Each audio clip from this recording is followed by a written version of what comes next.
Are you looking for a way to scale your short-term rental business and buy more properties? Well, co-hosting might be the right fit for you. Welcome to the Co-Host Coach podcast with Joe Roney. This episode of the Co-Host Coach is brought to you by Savvy STR Agents. If you're looking to buy a short-term rental, then contact the STR Savvy Agent team at savvy.realty. Welcome to the Co-Host Coach. I am Joe Roney, and we are going to talk about short-term setups, designs, installs, and all of that in between today.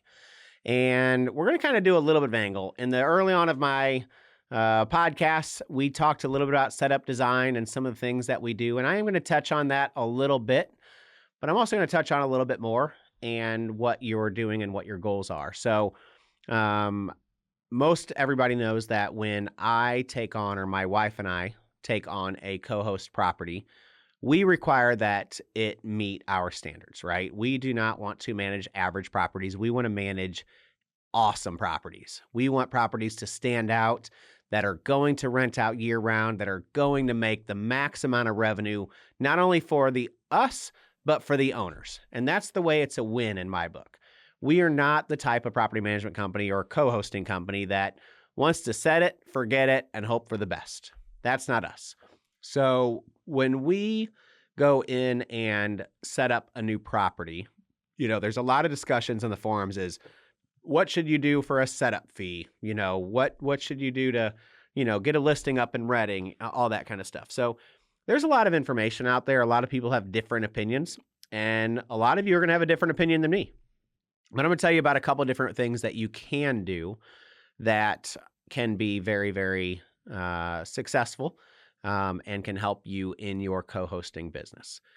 First of all, if you are just getting started in co-hosting, you might find an owner that needs some of those updates, and you might be willing to go in and do those updates, whether it be painting or wallpaper or new bedding or whatever it may be. And I've said it in the past, we have now set up 11 different properties that we've co-hosted over the past roughly 2 years. Yeah, I guess it was 2 years ago this month that we did our first co-host setup for an owner in Branson. And I will tell you that the first two properties that we did, we pretty much redesigned it, set it up, and got it ready for free. We are new in the business. And I would love to say that we're going to make a bunch of money on setup and design right out of the gate, but that's just not the case. We had to build our brand, and put a portfolio together so people knew what we can and can't do in our co-hosting business. So in the very beginning, actually, I can tell you our very first property, we took money out of our own pocket to actually get this property set up and ready for these owners. Because they were on a limited budget, and it was okay. That was what they had, and we agreed to it, and we worked with what we had. But for it to get to our standards, we ended up taking a little bit of money out of our own pocket to be able to do what needed to be done in this property. And I think our total budget was $4,000, and we spent a little under $5,000 for a 4-bedroom house. So obviously we didn't replace furniture that we're doing in today's market. That's what we do a lot now of. But we did get all new bedding and sheets and linens and restock the kitchen and, change some decor on the walls and stuff like that, decorative pillows. And we did everything we could for this owner, and we ended up increasing his revenue by over $10,000. So he put in $5,000. Actually, he put in $4,000. We increased the revenue by $10,000. That is a 200% ROI for that owner by spending that money. And now that owner is putting in another $8 to $10,000 right now, because we're upgrading that property again 2 years later and doing some things, replacing flooring, stuff like that, patio furniture, kitchen table, all the good stuff. Now, as we moved on, we started to have a fee, and we have a standard setup fee to go in and change door locks and coordinate professional pictures and get the cleaning crew together and all that stuff. And, we charge like $1,500 for a standard setup, but we don't ever take on any properties that are a standard setup. And the most recent property that we took on, and we just got done doing a complete redesign, we spent about $26,000, and we did make some money on the actual setup and design. We have a different square footage charge that we do. We started early on at like $3 a square foot and got up to $5 a square foot. Now we're roughly about $8 a square foot. $4 for setup, for design, 4 for setup, and that's negotiated on every property depending on what's needed. It could go up or down from that. Depends on if we're wallpapering, painting, whatever it may be. Now, my wife and I do all of this work ourselves. So we're able to go in at a little bit lower price than some others, because others are hiring it out, contracting it out, and that's okay. Every investor that owns a short-term rental is going to have a different budget, and you have to look at what the budget they have and see if it works for you and works for them, to make sure it's a win for everyone. So, when you're going through a property and you're deciding to co-host something, whether it be your first property or your 50th property, doesn't matter. You have to look at that property and see if it meets your standards. Does it meet the guest standards? Are you going to get 5-star reviews, or are you going to have problems?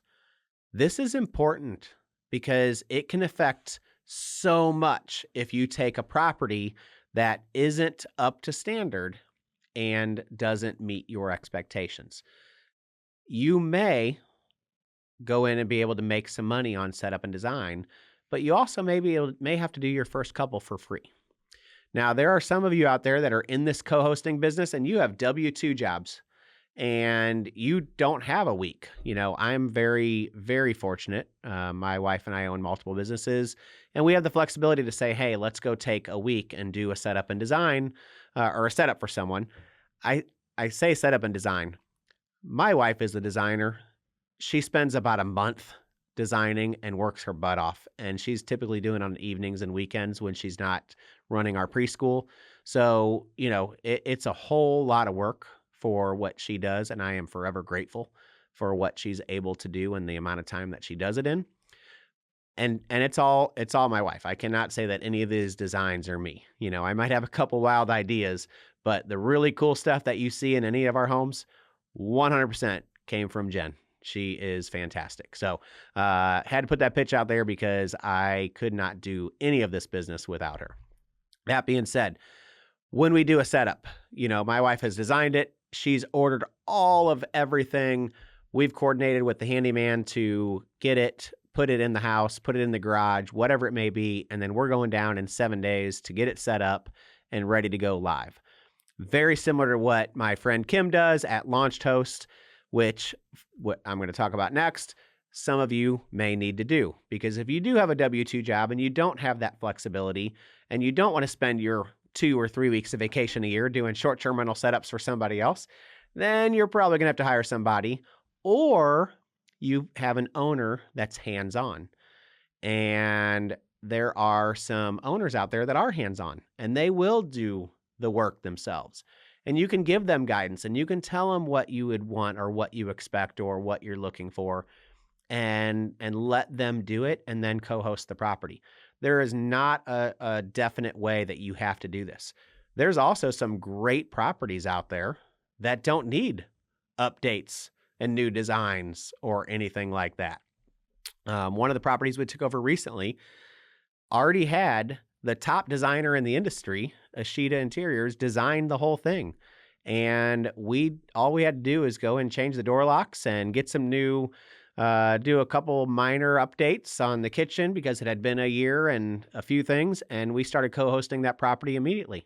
We didn't have to go in and do a redesign. There are going to be times that you get that. It doesn't happen often. That's actually honestly the first time that that's happened for us. That being said, you may be in a position where you don't have to do a complete redesign. You may take on a property that already has a great design. And then you may just have your standard setup fee of $1,000, $1,200, $1,500, or maybe you even do it for free and say, okay, I'm going to get this online and I'm going to do this for free and get that property under your belt and start managing it. You got to think long term. We are building relationships. Everything in the real estate business is a relationship business.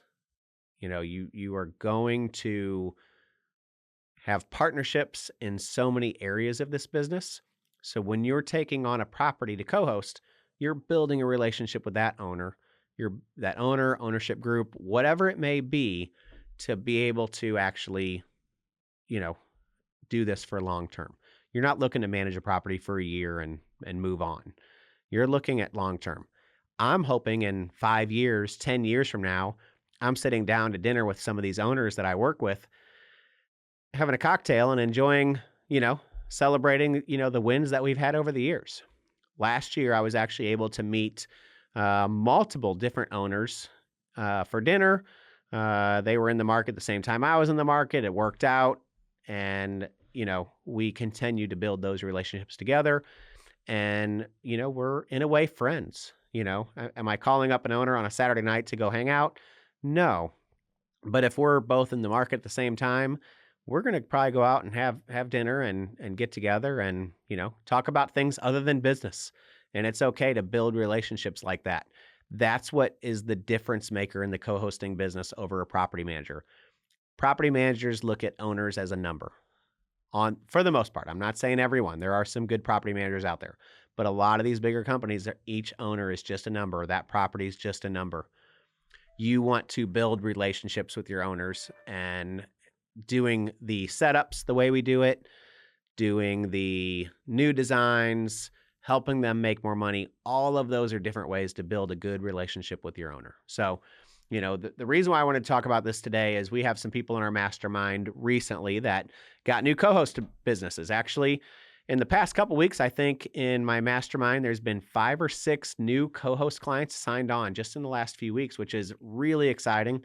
A few of them are just getting their very first clients ever. So I am super pumped about that and cannot wait to see, how the onboarding and getting these properties live goes. But, some of the people in my mastermind are doing what my wife and I do, and they're redesigning, and they're going in and making these properties look better and stand out. And some people in my mastermind are helping the owner, and the owner's doing the work themselves, and they're helping them and giving them guidance and saying, hey, here's some ideas, here's some pictures of this, here's some pictures of that, and the owner's doing it. There's no cookie cutter way, but help your clients, help your co-host clients understand that upgrading their property is going to help them make more money, and for the partnership that you have be way more successful. So that's really the main thing that I want to talk about. You may make money on these design and setups. You may have to give them away for free in the beginning, and that's okay. You may work 3 or 4 12-hour days on a house and not make any money. It could happen. And that's okay, because you're building a business. You're looking at the future, because once you have one transformation that you've done, now your next client, you have a case study, and you've built that case study, and you've said, this is what we did, this is what the owner spent, and this is what we're able to do afterwards. And then when that owner wants them to do the same thing, and you say, well, this is now the price, and this is what we want to do for your property, and we'd love to be able to do this for you. And you could potentially start making money on these designs and setups. You should make money on designs and setups. My wife and I were just in a house for 7 days, and we worked 10 to 12 hours every single day. I'm not doing that for free. And my owners know I'm not doing that for free. And I am not necessarily always charging 100% top dollar, because I'm looking at the long-term partnership with them. But we are going to, get paid for the time that we do. So just think about that as you're growing your co-host business. New design, new setup. The game has changed in the short-term rental industry. You cannot just be average. You've got to stand out. And if you can't stand out, you're not going to be successful. So I've told you guys that's my motto of the year. Don't be average, stand out. You gotta stand out from the crowd. So make sure you go out and do that, not only in your designs, in your updates, but in your co-hosting business itself. Make sure you stand out from the crowd as the best of the best of the best. Till next time, I am Joe Roney. Thank you so much for joining me on the Co-Host Coach, and we will see you next week.